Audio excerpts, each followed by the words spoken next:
It was a quiet evening in early October. The sun had just set, and the woods surrounding the cabin were already beginning to grow dark. I hadn't planned to spend the night here. It was supposed to be a quick stop while I was out on a solo road trip, cutting through the wilderness in southern Oregon. I wasn't expecting much from this place. It was just an old, rundown cabin I found on a remote road, somewhere far off the beaten path. I come across it by accident, after taking a wrong turn somewhere near a small town called Crescent. The moment I pulled up to the cabin, I knew it was going to be the perfect spot to rest. Not another car in sight, nothing but the soft whisper of the wind through the trees. There was something strangely peaceful about it, despite the obvious neglect of the structure. The old wooden cabin had clearly seen better days. Its paint was peeling, the roof sagging slightly in places. It looked like something out of a forgotten time, something that might have been the home of someone years ago, but now left to decay in silence. I parked my car, grabbed my backpack, and walked up the small, rickety steps to the front door. It creaked when I opened it, revealing a dusty, dim interior. There were remnants of what might have been furniture in one corner, now covered in thick layers of dust. The fireplace, which would have been a comforting feature in any other setting, only added to the eerie atmosphere with its cracked, blackened stones. I shrugged it off. The place was secluded, yes, but that's exactly what I wanted. A good place to clear my head after a long drive. I didn't mind that the cabin looked like it had been abandoned for years. If anything, it added to the sense of adventure. I set up my sleeping bag on the floor, unpacked some snacks, and settled in for the night. I thought it would be like any other night in the woods. Quiet, peaceful, and uneventful. The night went on uneventfully for a while. As the hours passed, the stillness of the forest crept into my mind. The only sounds were the occasional rustling of leaves and the soft creaking of the cabin settling in the cold air. It wasn't long before I found myself drifting off into a light sleep, though I kept waking up every now and then. I think it was the quiet that made me restless. There was something unnatural about it. The trees outside seemed to be holding their breath, and every crackle in the wood made me feel like I wasn't alone. At some point in the night, I woke up again, only this time, there was a sound that was unmistakable. A faint tapping, like the sound of something or someone hitting the wooden walls. It wasn't loud, but it was distinct. I sat up immediately, my heart racing, trying to pinpoint where the sound was coming from. The tapping continued, slow at first, then faster, as though whoever or whatever was outside was trying to get my attention. I stood up, my senses alert now, trying to see if I could make out anything through the cracked window. The moon was full, casting long shadows across the clearing. I looked, but there was nothing out of the ordinary. Nothing except the trees stretching endlessly in all directions, their branches swaying gently in the wind. I thought about checking it out. I even grabbed my flashlight, but something held me back. Maybe it was the isolation, the overwhelming sense that being alone in the middle of nowhere wasn't something I should take lightly. I decided it was probably just a squirrel or a deer knocking against the cabin, though the sound had definitely seemed more deliberate than that. I tried to go back to sleep. I pulled the blanket over me, closed my eyes, and waited for the tapping to stop. But it didn't. Continued off and on for what felt like hours. I couldn't take it anymore. I had to check it out. I grabbed my flashlight, and as quietly as I could, I stepped outside, shining the beam of light toward the trees. My footsteps were muffled on the soft ground, but the air around me felt thick with tension, as though the forest itself was waiting for something. The light from my flashlight illuminated the clearing, revealing nothing out of the ordinary. No animals, no strange figures, just the stillness of the forest and the wind whispering through the branches. But then I saw something. In the distance, partially obscured by the trees, there was a shadow. It was a tall figure standing still, watching me. I froze. My heart hammered in my chest as I tried to make sense of what I was seeing. The figure didn't move, just stood there, a dark silhouette against the moonlit trees. For a moment, I thought it might be a trick of the light. Maybe it was a tree or a rock casting an odd shadow. But no, it was too deliberate.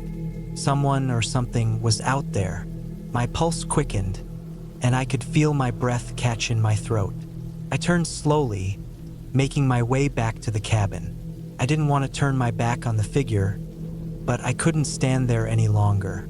As I moved toward the door, I felt the hairs on the back of my neck stand up. The feeling of being watched was overwhelming.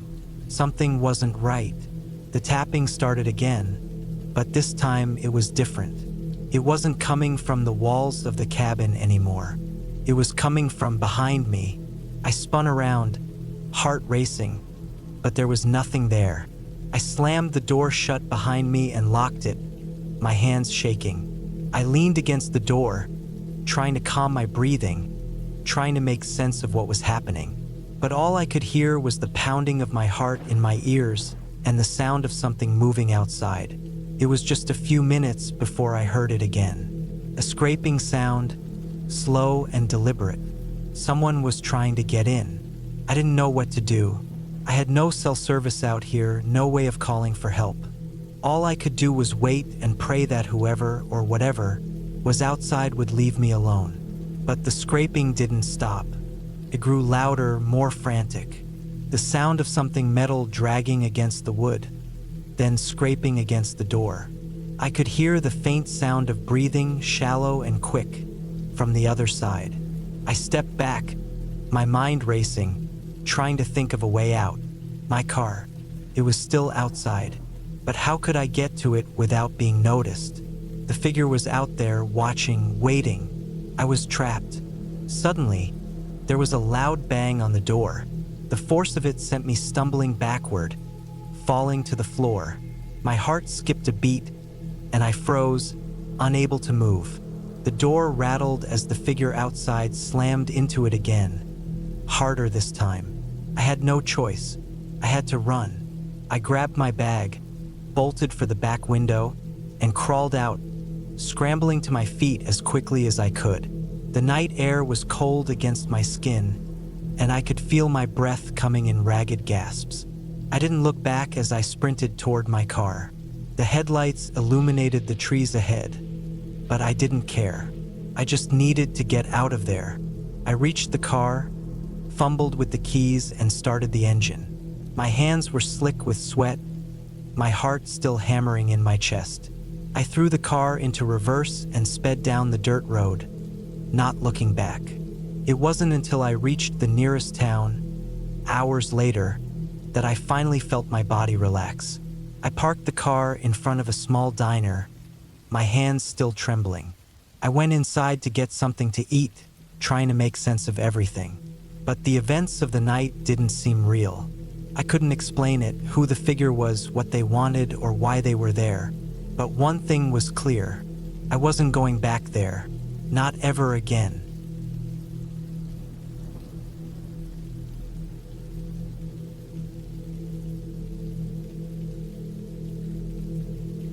The truck's engine sputtered, barely holding on as we rumbled down a desolate stretch of highway. The tires crunched on the loose gravel as I glanced out at the endless expanse of nothing. Trees, dry and barren, lined the edges of the road, like silent sentinels watching us from the shadows. The sun had just dipped below the horizon, and the darkness crept in fast. "Are you sure this is the right turn?" I asked, my voice barely cutting through the hum of the engine. John, my husband, didn't answer at first. He just kept his eyes fixed on the road. His knuckles were tight around the wheel, the veins on his hands standing out. His usual calm demeanor had shifted slightly, something I noticed when he glanced at the fuel gauge. It was running low. "I'm sure," he replied, his voice low, almost guarded. We'd been driving for hours, taking back roads that no one else seemed to know about. I'd always trusted John's sense of direction, but something about the place we were heading to unsettled me. The cabin we were renting, deep in the woods, was meant to be a getaway, a peaceful retreat from the busy city life. But something about the silence out here, it felt off. It wasn't like the quiet of nature. This was different, the kind of silence that felt like it was watching you. I rubbed my arms, feeling a chill that had nothing to do with the temperature. The truck's headlights barely pierced the thick darkness, and the road stretched on in front of us like an endless tunnel. There were no other cars, no signs of life at all, just the steady rumble of the engine and the occasional creak of the old truck. "Should be just up ahead," John said, breaking the silence. His eyes darted to the side of the road, scanning the dark. He wasn't smiling anymore. That familiar, easygoing look was gone. Instead, his jaw was set tight, his brow furrowed in concentration. "Is something wrong?" I asked, a little louder this time, a knot tightening in my stomach. "No, just get a little disoriented out here sometimes," he said, his voice distant. I glanced out the window again, the endless trees pressing in from both sides. It didn't help that we hadn't seen any other signs of civilization for miles. My thoughts started to drift to stories I'd heard about places like this. Remote cabins, people disappearing, strange things happening when there's no one around to see. I shook the thought away, trying to focus on the present. As we rounded another sharp bend, I saw it. A single, dim light shining in the distance. The cabin. It was just as described in the listing. Isolated, rustic, a little weathered by the years, but charming in its own way. The kind of place that looked like it could have been abandoned long ago, except for the flicker of light inside. "Finally," I said, letting out a sigh of relief. But even as I spoke, something didn't sit right with me. The light inside wasn't the warm, welcoming glow I had imagined. It was flickering, like a candle struggling to stay lit, and there was no sign of life. No smoke rising from a chimney, no movement inside or around the cabin, just stillness. John slowed the truck, his eyes narrowing. "Weird," he muttered under his breath, but didn't elaborate. He parked the truck a few yards from the cabin, and I unbuckled my seatbelt, my feet hesitant on the gravel. The air had a sharp, biting quality, and the hairs on my neck prickled. John stepped out of the truck first, his boots crunching on the gravel as he moved toward the cabin. I stayed behind for a moment, watching him through the windshield. The cabin's single light flickered once more, casting long shadows across the yard. The woods stretched far beyond, swallowing everything in darkness. "Coming?" John called, looking over his shoulder. I didn't answer right away. Instead, I glanced at the fuel gauge again. It was nearly on empty. How had it gotten that low so quickly? We'd filled up in the last town before we turned onto the back road. "Yeah," I finally said, shaking my head. I got out of the truck, the cold biting into my skin. The crunch of gravel underfoot felt louder than it should have. Every step seemed to echo, bouncing off the trees that surrounded us. I couldn't shake the feeling that we weren't alone, that something was waiting out there, just beyond the shadows, watching. I pushed the thought aside as I joined John at the cabin's front door. He didn't knock, just twisted the doorknob and pushed the door open. It creaked on its hinges, revealing the dimly lit interior. The air inside was stale, carrying the smell of old wood and dust. A small wood stove in the corner of the room flickered weakly, the fire barely holding on. The only other source of light was the single candle on the table, casting long, dancing shadows on the walls. "Well, this is cozy," I said, forcing a smile. But my voice was hollow, and the unease crept up again. Something wasn't right here. I could feel it in my gut. John set his bag down by the door and walked toward the fire, adding a few logs. The flickering light grew, casting the room in a warmer glow. "I'll go check out the place," You get the bags, all right? I nodded, but the tension in my chest didn't ease. The place wasn't just old, it felt abandoned, as if someone had left in a hurry. I tried to ignore the feeling as I stepped outside to grab our bags from the truck, but as I walked back to the cabin, a sudden movement in the woods caught my eye. Something was standing just beyond the tree line, a figure barely visible in the darkness, watching. I froze, my heart pounding in my chest. The figure didn't move. I stepped back inside quickly, shutting the door behind me with a soft thud. "John," I started, but he was still by the stove, adding more wood. "Yeah," he asked, not turning around. I thought I saw someone outside," I said, my voice tight. John glanced over his shoulder, his expression unreadable. "Probably just a deer or something. I'm sure it's fine." I nodded, but the unease grew stronger. It didn't feel like a deer. It didn't feel like anything natural. I shook my head, trying to force the thought away. For the next hour, we settled in, unpacking and preparing for the night. But every few minutes, I would glance out the window, my eyes scanning the edge of the woods. The figure was still there, though it had moved closer. It was almost as though it was waiting for us to leave, waiting for us to make the next move.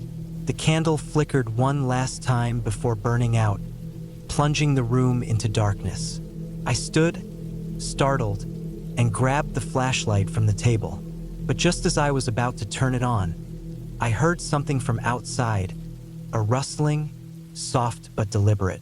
John stood up immediately, his expression shifting into something more serious. He moved toward the window, his hand resting on the curtains, but he didn't pull them open. I could hear him breathing, slow and steady. "We need to leave," he said, his voice low. I felt my heart race again. "What's going on?" John didn't answer. Instead, he grabbed his jacket and nodded toward the door. "Now." I didn't hesitate this time. The air outside was cold, but I barely noticed it as we sprinted for the truck. I didn't know what had made him change his mind so suddenly, but I didn't question it. The figure was still out there, watching us from the tree line.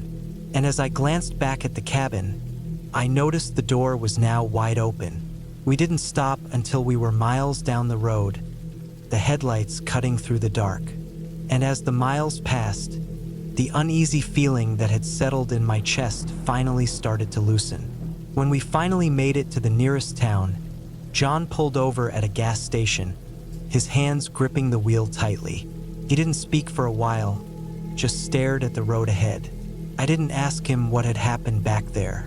I didn't need to, but as we sat there, the weight of everything slowly sank in. There had been something in the woods, something out there that wasn't human. And whatever it was still out there, watching, waiting. And for the first time in a long while, I was thankful for the company of the lights and people around us.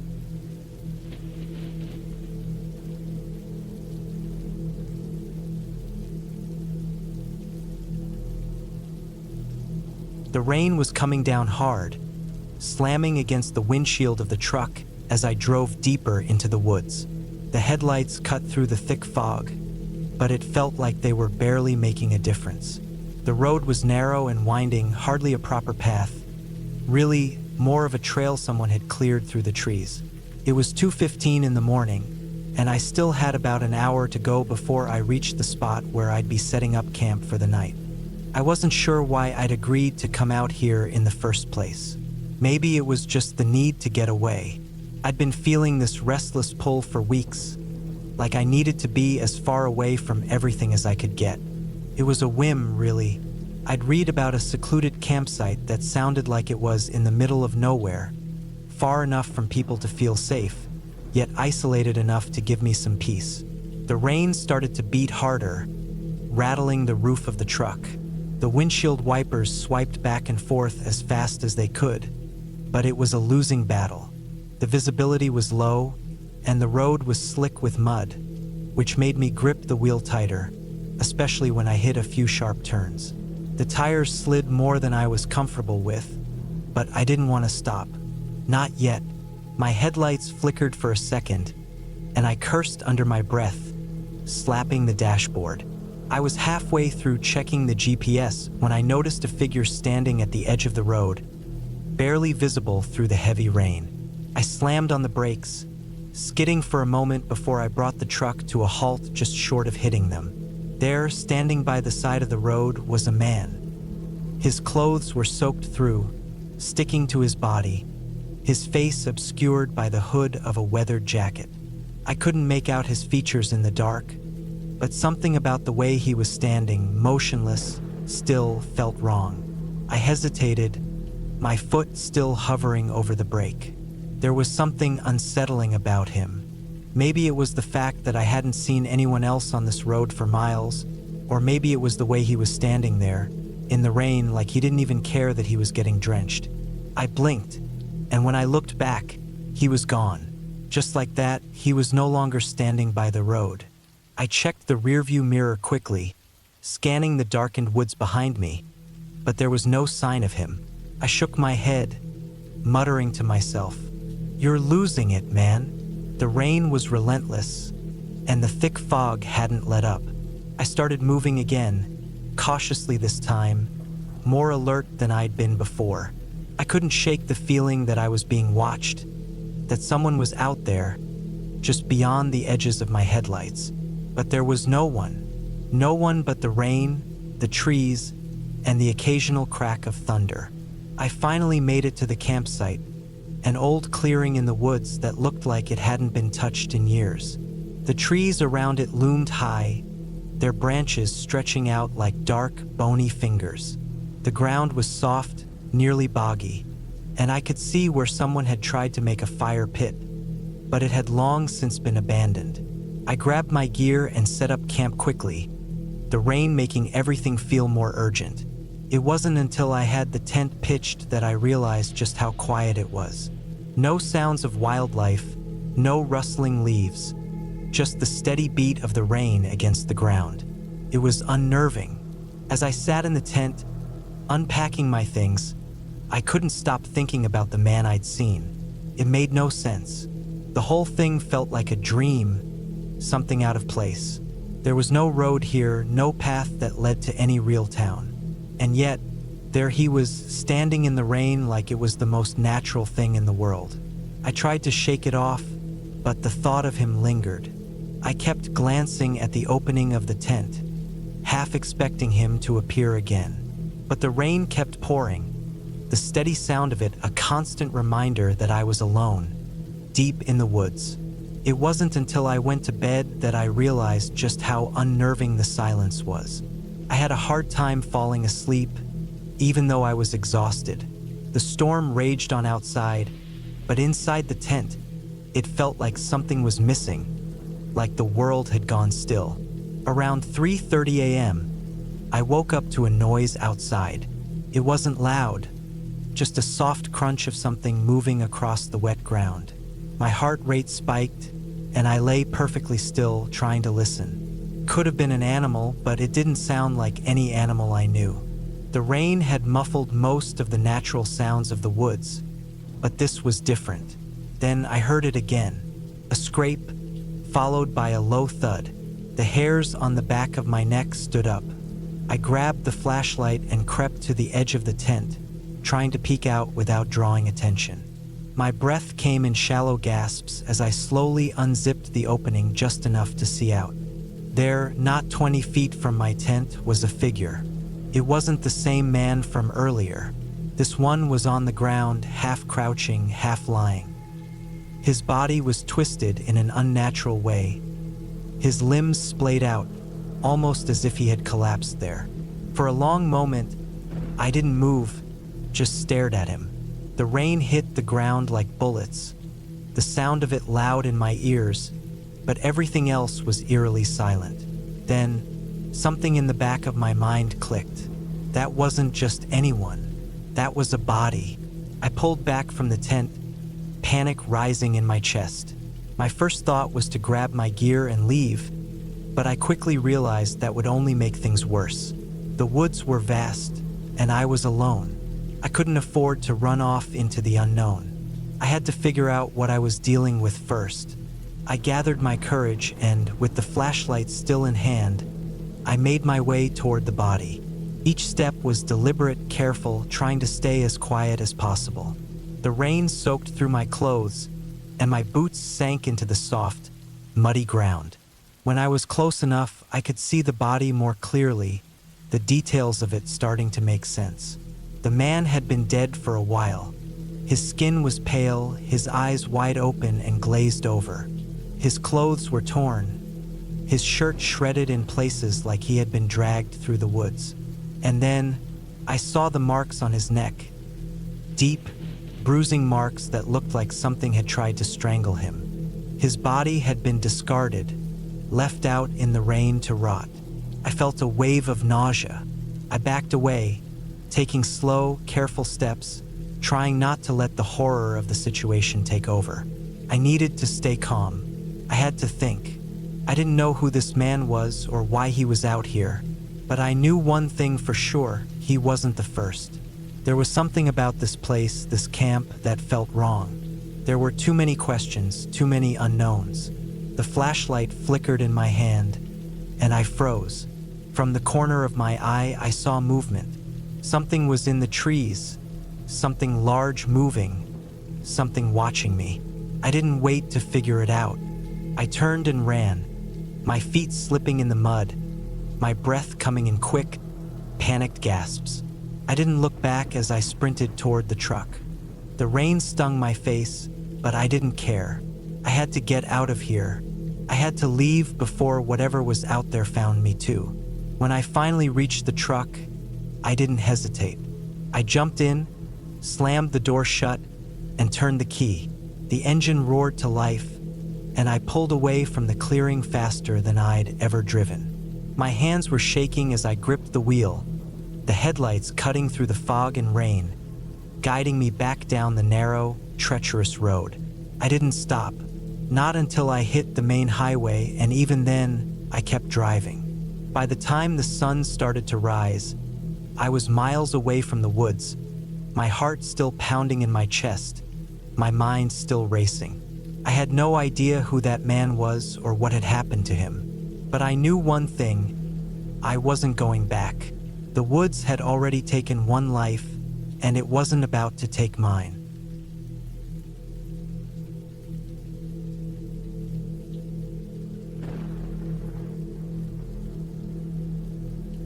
The sun had barely set when I found myself driving down the winding, narrow road that sliced through the dense woods. The kind of place where the trees stood so close to the asphalt that they seemed to swallow up the light, leaving the surroundings dark and suffocating. My headlights barely pierced through the thick shadows as the road turned into a dirt trail, the kind of backcountry path that didn't get much traffic, and even fewer cared to drive down. I wasn't used to places like this.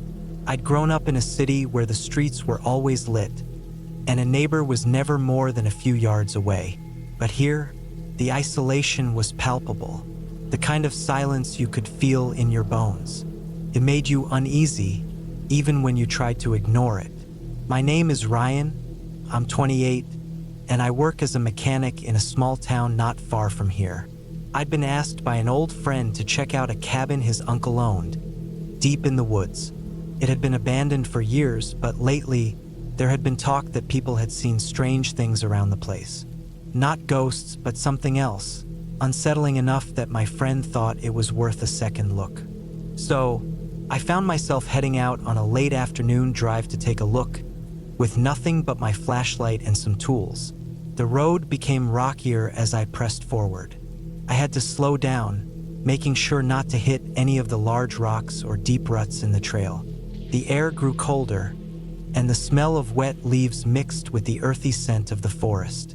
It was a stark contrast to the heat of the day, the kind of sudden chill that made you want to roll up your windows and turn the heater on full blast. I hadn't seen a single car for miles, and it was starting to feel like I was driving further and further into the middle of nowhere. No cell service either, just the quiet hum of my engine and the occasional chirp of crickets in the woods around me. It wasn't long before the trail took a sharp turn, and there it was, a cabin. It was much more weathered than I'd imagined. The wood was chipped, gray, and covered in moss, with a roof that had clearly seen better days. It stood there, almost hunched over, like it was trying to hide from the world. I pulled up next to it and stopped the engine. The place looked abandoned, but there was something about it that felt off. It wasn't just the decay. It was the way the air seemed to thicken around it, like the forest itself was holding its breath. I grabbed my flashlight and stepped out of the truck. The ground was soft under my boots, and the chill in the air seemed to creep into my bones. As I walked toward the cabin, I noticed the silence had deepened. No birds, no animals moving through the trees, just that unsettling stillness. My flashlight's beam bounced off the wood of the cabin's exterior, and I made my way to the front door. The door was barely hanging on its hinges, and when I pushed it open, it creaked loudly, the sound echoing unnervingly through the woods. Inside, the place was even more decayed than I expected. Dust covered the furniture, and broken glass crunched under my feet. The air smelled stale, like something had been left to rot for far too long. But as I stepped further in, something caught my eye. In the corner of the room, near a fireplace that looked like it hadn't been used in years, there was a small pile of what looked like charred remains. A strange unease washed over me. I wasn't sure what I was looking at, but I knew I didn't want to find out. The flashlight trembled slightly in my hand, casting flickering shadows that seemed to move with a mind of their own. It was then that I noticed something even stranger. A set of muddy footprints leading into a hallway at the back of the cabin. They were fresh and they weren't mine. My heart rate quickened. I had been the only one here for miles, or at least that's what I thought. I stood there for a long moment, just listening. No sounds. No movement. Just the breath of the wind outside and the weight of the silence pressing against my chest. I couldn't help but feel like I wasn't alone. I made my way toward the hallway, my steps cautious, as if moving too fast might set something off. The footprints led to a small bedroom at the end of the hall. The door was slightly ajar. I hesitated for a moment, feeling a surge of fear that I couldn't explain. Something told me I wasn't supposed to go in there, but curiosity won out. I pushed the door open with my shoulder, the old wood groaning in protest. Inside, the room was dimly lit by the faint light coming through a broken window. There was a bed in the corner, a rickety old dresser, and a few scattered pieces of furniture. But what caught my attention was the wall. A large, crude drawing had been made across it, scratched into the wood with something sharp, maybe a knife. It was a symbol I didn't recognize, a jagged figure that seemed to writhe and twist as if alive. I stepped closer to inspect it, feeling a sudden, cold sweat forming on the back of my neck.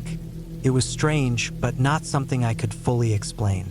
There was a sense of wrongness in the air, like this place had been used for something dark. That's when I heard it, the faint noise from outside, a twig snapping. My heart skipped a beat. I quickly turned toward the window, but I couldn't see anything through the thick trees. Still, the hairs on the back of my neck stood up. Someone was out there. I grabbed my flashlight and rushed to the front door. The eerie silence outside had returned, but I could feel the tension in the air. It was almost suffocating. I glanced around the front of the cabin, but there was no sign of movement. I scanned the trees, trying to see if anyone was hiding in the shadows, but the darkness swallowed up everything beyond the edge of the porch. I tried to convince myself that it was just an animal, maybe a deer or some other wildlife, but something in my gut told me that wasn't the case. I wasn't alone here. I backed up slowly, making my way to my truck. My eyes darted around, scanning every inch of the forest. Every sound seemed amplified. The wind through the trees, the rustle of leaves, my own breathing. I didn't want to turn my back to the cabin, but I knew I needed to get out of there. Fast. As I reached for the door handle, A loud thud echoed from somewhere behind me. My blood ran cold. I whirled around, flashlight in hand. The beam caught a shadow moving between the trees. Someone or something was out there. I couldn't see their face, just a tall figure blending with the darkness.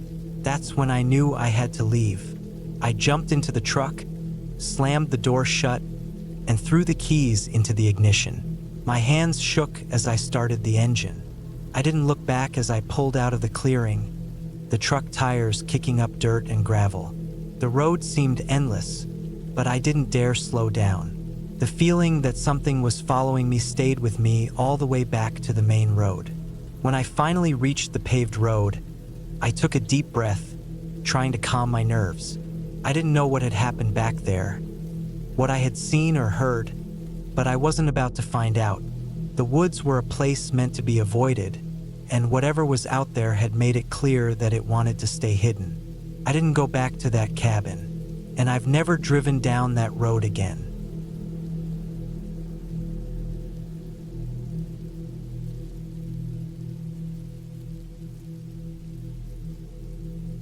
The forest felt like a trap. That's the only way I can describe it. A place where time stretched and tangled, where the stillness was too quiet, and every small sound, every shift of a leaf, every creak of a tree, seemed to echo louder than it should have. I'd been driving for what felt like hours, leaving the town behind me and heading into the heart of nowhere. The place I was headed was a small cabin, an old hunting shack left to rot in the woods just outside a little town called Deer Hollow. My cousin had rented it for the weekend, told me it'd be good for getting away from the noise of city life, a place to clear my head. At the time, it sounded perfect. I didn't realize then how much I was going to regret it. By the time I pulled off the main road and onto the gravel path leading to the cabin, the sun had already dipped behind the trees, leaving only the faintest traces of orange in the sky. The air had a crisp chill to it, even though it wasn't quite cold enough to make me shiver. I had the windows rolled down to let in the smell of fresh pine and earth, the kind of air that felt almost heavy with stillness. The cabin was tucked away in a hollow between two steep hills, completely isolated, which was exactly what I needed. I had a lot on my mind, work stress, relationship stuff, the usual, and I figured a couple of days in a remote place would do me good. The road was narrow, the kind that only one car could fit on at a time, winding its way between the towering pines and maples. I felt like I was driving through an endless tunnel of trees, my headlights barely cutting through the thick darkness ahead. My car's tires kicked up gravel, crunching under the weight, and every now and then, I'd hear the faint crack of a branch somewhere off to the side. It was the sort of quiet that felt like the world was holding its breath, waiting for something to happen. As I turned the final corner and saw the cabin up ahead, I felt a sense of relief. The place looked exactly as I'd imagined it. A small, one-story building made of weathered wood, with a steep roof and a rickety porch. There was a single light glowing in the window, flickering from an old lantern sitting on a small table inside. The cabin was about as isolated as you could get, with no other houses in sight for miles. I parked the car and grabbed my bags, the gravel crunching underfoot as I walked up the creaky steps to the front door. I noticed the door was already slightly ajar, which was odd, since I was sure my cousin had said he'd left the place locked.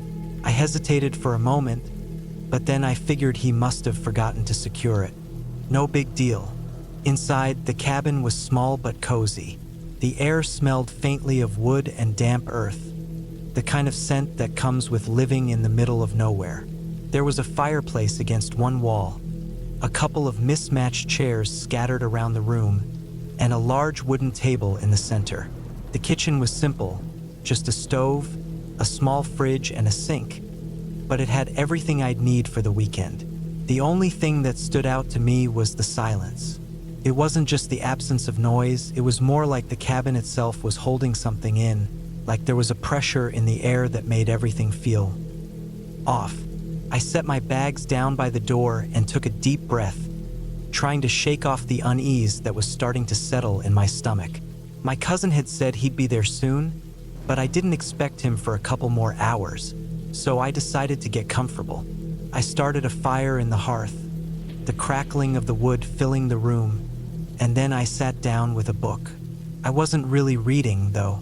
I kept glancing out the window, the darkness outside growing deeper as the minutes ticked by. I felt like I was waiting for something I couldn't quite put my finger on. My mind kept drifting back to the road I'd come down, how it seemed like the trees were closing in around me the longer I drove. By the time my cousin still hadn't shown up, it was close to midnight. I figured maybe he'd gotten delayed, but I started to feel anxious. The isolation of the cabin was starting to weigh on me, and I couldn't ignore the growing sense that something wasn't right. I had a strange feeling in the pit of my stomach that I couldn't shake. I went to bed around 1 a.m., but sleep didn't come easy. The house creaked and groaned in the wind, the old wood protesting with every gust. I lay there in the darkness, staring up at the ceiling, waiting for the sound of my cousin's truck to pull into the driveway. But the minutes stretched into hours and no truck came. No headlights flickered through the window. It was just the quiet, the heavy, oppressive silence that seemed to fill every corner of the cabin. At around 3 a.m., I heard it. A noise, faint but distinct. A rustling sound coming from outside. I froze, my heart pounding in my chest. The first thing that went through my mind was that it was my cousin. Maybe he'd finally arrived, or maybe it was some animal messing around near the cabin. But then I heard it again, louder this time, a deliberate scratching, like something was moving along the side of the cabin. My first instinct was to grab the flashlight from the nightstand, but I hesitated. The rational part of me told me it was probably just an animal, a raccoon or a deer, something harmless. But the longer I lay there, listening to the scratching noise, the more my imagination started to run wild. It was too rhythmic, too intentional. It didn't feel like an animal. It felt like someone was out there. I couldn't stay in bed any longer. I grabbed the flashlight, making my way to the window. I tried to be as quiet as possible, peering through the glass, but the darkness outside was thick, almost impenetrable. I couldn't see anything. I had to get outside and check for myself. But the thought of stepping into the woods at that hour, alone, made my skin crawl. Still, I couldn't ignore the feeling gnawing at the back of my mind. I had to know. I threw on my jacket, grabbed the flashlight, and quietly opened the door. The cold air hit me like a slap, but I didn't hesitate. I stepped outside, my boots crunching in the gravel as I moved around the cabin. The scratching sound had stopped, but I was sure I had heard it.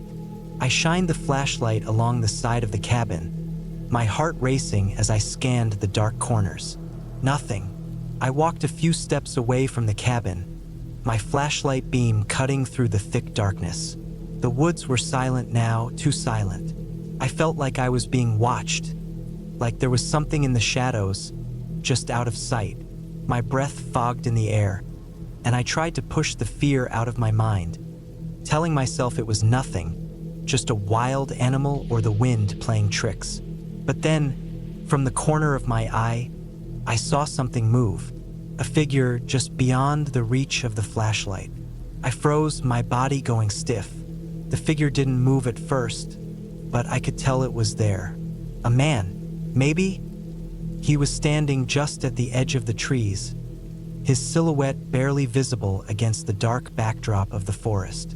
My first thought was that it was my cousin, but then the figure stepped forward, just enough to catch the light, and I saw the unmistakable gleam of something metallic in his hand. I didn't stick around to see what happened next. Panic surged through me, and I turned, running back toward the cabin. I heard footsteps behind me, heavy, purposeful, but I didn't look back.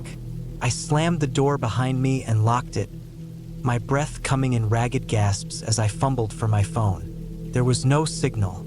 Of course there wasn't. I wasn't going to be able to reach anyone. I was alone. The man outside wasn't my cousin. It wasn't anyone I knew. I had no idea what he wanted or why he was there, but I knew one thing for sure: I was trapped, and I had no idea how to get out. I spent the next few hours in a state of absolute terror, jumping at every sound, every creak of the cabin. I kept the flashlight on, scanning the windows, waiting for something to happen, for the figure to show himself again. But as the night dragged on, nothing. It was like the woods had swallowed him up, like he had never been there at all. By morning, I hadn't slept a wink. I was exhausted, shaky, and filled with dread. When the sun finally started to break through the trees, I felt like I could finally breathe again. The figure was gone. The woods were quiet. I didn't know if I was imagining things the night before or if I had actually been in danger, but I didn't care anymore. I needed to get out. I packed up my things as quickly as I could, grabbing everything I could carry, and left the cabin without a second thought. I didn't wait for my cousin. I didn't care if he was still on his way. I drove back down the gravel road, my hands tight on the wheel, my heart still racing.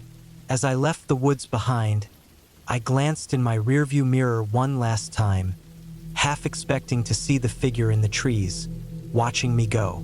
But there was nothing, just the empty road, the endless stretch of forest behind me. I never went back to that cabin, and I never spoke to my cousin about what happened that night.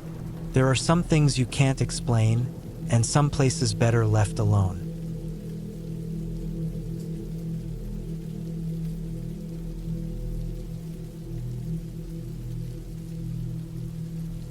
It was a clear night, the kind of night where the moon hung in the sky like a perfect silver coin, barely any clouds in sight.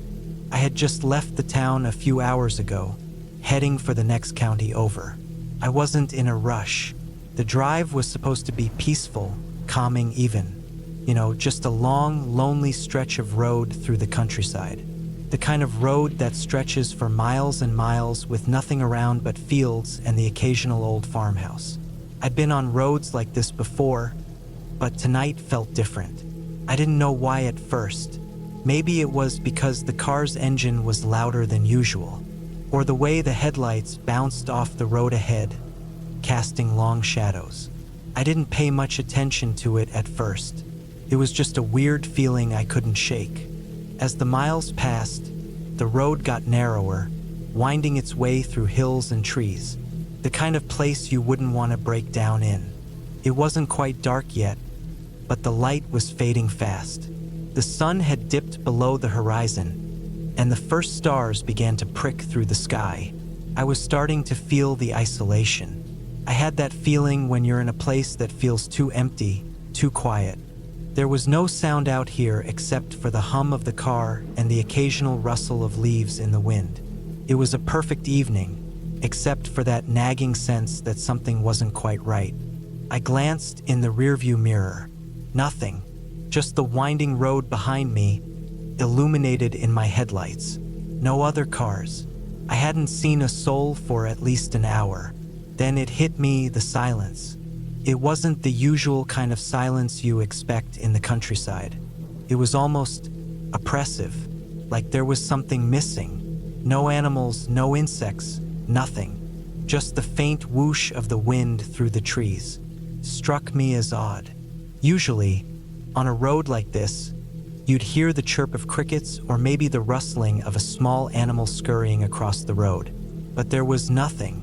The air felt thick, heavier than it should have been. I tried to brush it off. Maybe I was just overtired. Maybe the isolation was getting to me. After all, it had been a long day. I shifted in my seat, rolled the window down a crack to let some fresh air in, and continued driving. The night was still beautiful, even if the emptiness was a bit unsettling. A few miles later, the road dipped into a valley, surrounded by thick trees on either side. There was a curve up ahead, and as I rounded it, I saw a house. A small cabin, really. At first, I thought nothing of it. But as I got closer, I realized it looked odd. It wasn't like the typical farmhouse or country home you'd expect out here. This one was old, much older than the others I had seen. Its windows were dark, and the wooden exterior had a worn, decaying look to it. I didn't know why, but I felt a pull to slow down as I passed the cabin. I glanced at it as I drove by, trying to get a better look. There was something strange about it, something off. The way it stood there, isolated and weathered, in the middle of nowhere. It didn't seem like it belonged. Then I saw something in the window, a shadow. At first, I thought it was just the way the light hit the glass, but then I saw it again. A figure, not clear enough to make out, but enough for me to feel my pulse quicken. I couldn't see who or what it was, but something about it felt wrong. I was already a few hundred yards past the house when I had the urge to stop. I don't know why. Maybe I thought I should have checked to see if anyone needed help, or maybe it was curiosity. But whatever it was, I felt this strange compulsion to go back. I pulled the car over to the side of the road, the tires crunching against the gravel as I shifted it into park. I stared at the cabin, wondering if I was being foolish, but there was that feeling again, something tugging at me, urging me to turn around. So I did. I slowly backed the car up to the cabin, taking care not to hit the curb or anything in the dark. The headlights illuminated the weathered building, casting long shadows across the yard. The windows were still dark, but I swore I saw something move inside, just at the corner of my vision. I felt the hairs on the back of my neck stand up. I parked the car right in front of the cabin and turned off the engine. The silence hit me again, even more pronounced now. There was no sound at all, not even the wind. I sat there for a moment, debating whether I should just leave. The place felt wrong, too quiet, too isolated. I could drive away and forget I ever saw it. But that nagging feeling wouldn't go away. I grabbed my flashlight from the glove compartment and stepped out of the car. The cold night air hit me immediately. I pulled my jacket tighter around my body and walked toward the cabin. The ground was soft underfoot, like the soil had been soaked with rain. My boots sank into the earth with each step. As I got closer, I could see more details of the house. The roof was sagging in places, and the porch had collapsed. The wood was rotting, splintered in places, and the paint had long since chipped away. The windows were cracked, and I could barely see through them, but I was sure there was something moving inside. I stopped just in front of the porch, shining my flashlight through the cracks in the wooden slats. Nothing, just darkness, but something didn't feel right. I hesitated before I reached for the doorknob. My fingers brushed against it, and it felt surprisingly warm, like it had been recently touched. I froze. I wasn't sure why, but I felt a surge of panic. I yanked my hand back, almost knocking the flashlight out of my grip. My heart was racing now, and I suddenly felt the urge to leave. But before I could turn around, I heard a noise. It was faint at first, just a rustling sound, like someone moving around inside. My mind immediately went to the worst-case scenario. Someone was in there. I stepped back, my breath catching in my throat.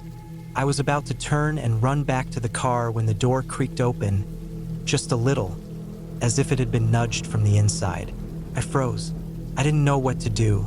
Part of me wanted to run, to get in my car and drive away, but another part of me was curious, stupidly curious. I stepped forward slowly, my flashlight shining into the crack of the door. The air smelled stale, like old wood and mildew. My heart pounded in my chest as I pushed the door open a little further. I half expected something to jump out at me, but all I saw was a hallway, dark and empty, with dust swirling in the weak beam of my light. I stood there for what felt like an eternity, trying to decide whether to go in. I wanted to call out, to ask if anyone was in there, but the words wouldn't come. The silence around me was suffocating. And then, just when I thought I might turn and leave, I heard a voice. It was faint, a whisper, but it came from inside the cabin. I couldn't make out the words, but it was enough to send a chill down my spine. I backed away from the door, my heart racing even faster now. I knew I had to leave, but my legs felt like they were stuck to the ground. I glanced at the car, just a short distance away, and then back at the cabin. The figure in the window, the shadow, it was gone. The house stood silent. That's when I saw it.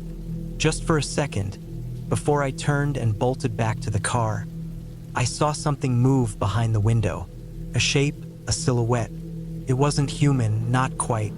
It was long, stretched out like a shadow, but it didn't belong. I didn't look back after that. I didn't dare. I ran to my car, jumped in, and slammed the door shut.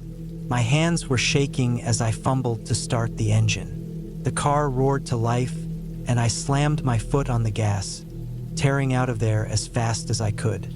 I didn't stop until I was back in the town, miles away from that cabin, from whatever that thing was. I never told anyone about that night, and I never went back to that road again. But sometimes, when I'm driving late at night, I remember the way the air felt, the way the silence pressed down on me, and the shadow in the window. I can't shake the feeling that whatever was in that cabin is still out there, waiting for someone else to find it.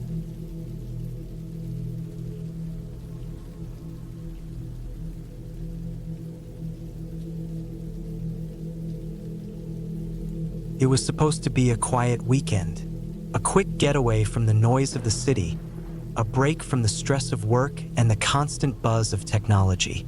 The plan was simple: me, my old truck, and a remote cabin up in the mountains, a place far enough from civilization that no one would bother me, the kind of place where I could hike, read, and just breathe again.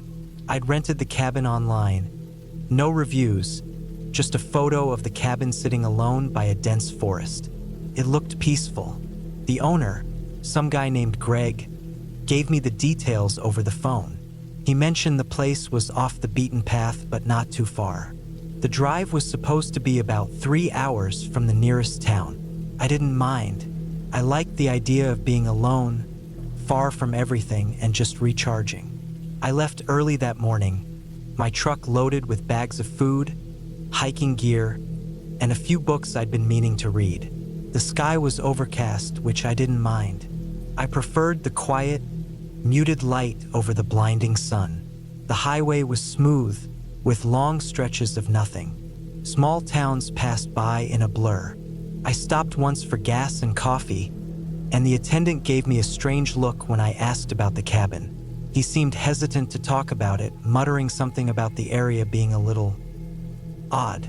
At first, I thought it was just a local superstition, the kind of thing people say when they haven't traveled far from home. So I ignored it. The road got narrower as I got closer, the trees thickening around me, and eventually, the last sign of civilization faded away. By the time I turned onto the gravel road leading up to the cabin, the sky had turned a deep gray, and the air felt heavy. A storm was coming. I wasn't in a hurry, so I slowed down and enjoyed the winding drive. The cabin was up on a hill, surrounded by a dense forest, the kind of place where, if you weren't careful, you could lose track of time and forget there was anything beyond those trees. I parked next to the cabin, a small, weathered building that looked like it had been there for decades. The paint on the walls was peeling, and the porch had a slight sag to it. The windows were old-fashioned, with thick curtains drawn, and the door had a heavy, iron lock on it. I grabbed my bags, walked inside, and immediately felt the weight of isolation. The cabin smelled like old wood and dust, with a faint trace of mildew in the air. It wasn't uncomfortable, though. It felt authentic, like the kind of place where you could unplug from everything.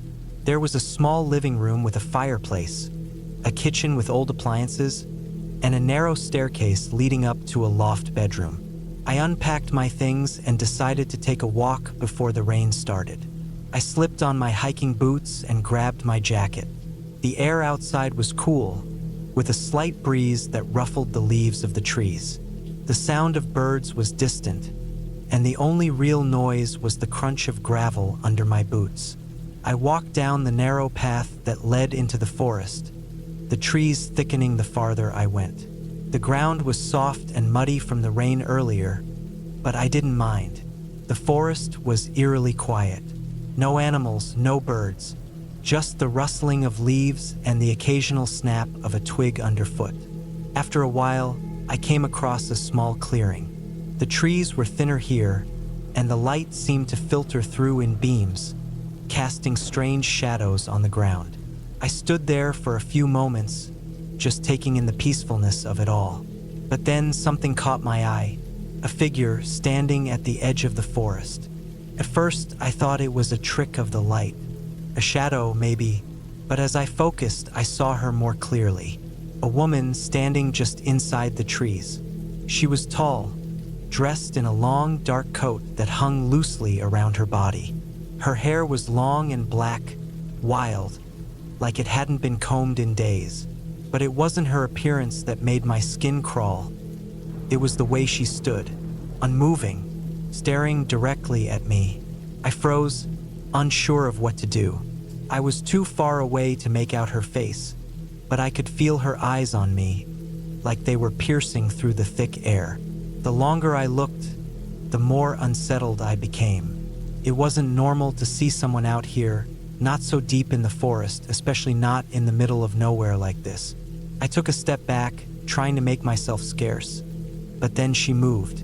Slowly, almost fluidly, she stepped out from the trees and into the clearing. Her coat swayed with her movements, and she didn't make a sound.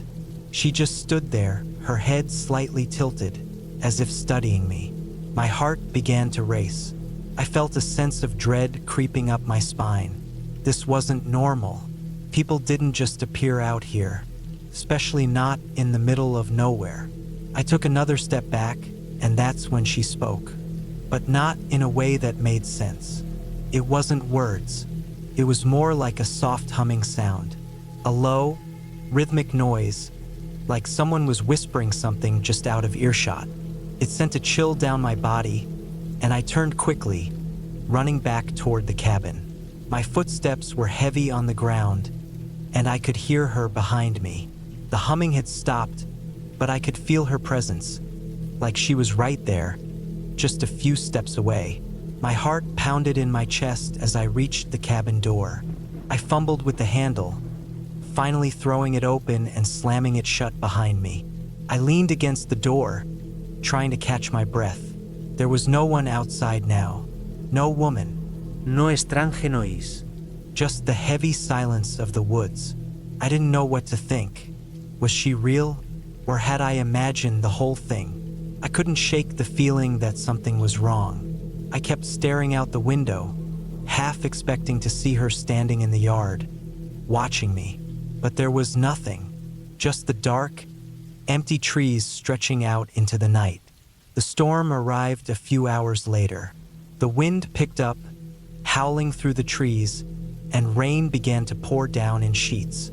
The sound of it hitting the roof was deafening. I sat in the living room, my mind racing. I couldn't shake the image of her standing there, her eyes locked on mine. There was something in the way she looked at me, something unsettling. I spent the rest of the night inside, never venturing back out. The storm raged on, the wind and rain battering the cabin, but I didn't sleep. Every time I closed my eyes, I saw her face again, lurking at the edge of the trees. I tried to convince myself it was just a trick of the mind, that I had imagined it all. But deep down, I knew something was wrong. The next morning, the storm had passed. The sun was low in the sky, casting a warm, golden light over the forest. The air smelled fresh, like wet earth and pine. I decided to check the area around the cabin, hoping to find something that would explain what had happened. I ventured out cautiously, sticking to the path I had walked the day before. There was no sign of the woman, no footprints, no broken branches. It was as if she had never been there, but something else was off. The air felt heavy, as if the forest was holding its breath. As I walked deeper into the woods, I began to feel that same unease from the day before. The silence was deafening. No birds, no animals. Just the soft rustling of the trees and the occasional snap of a twig underfoot. I didn't get far before I saw something unusual. A small clearing, but unlike the one I had found the day before, this one had something in the center. A pile of rocks, arranged in a circle. I approached it cautiously, unsure of what to make of it. As I got closer, I noticed something else. A small, weathered object resting on top of the rocks. A doll, its eyes wide open, staring at me with an eerie intensity. I stepped back, the hairs on my neck standing up. Something wasn't right. This wasn't just some forgotten trinket. This was deliberate.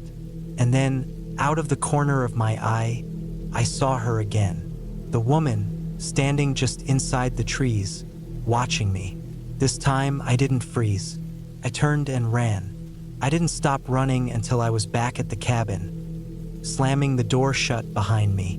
I locked it and bolted the windows, feeling the weight of the isolation settling in.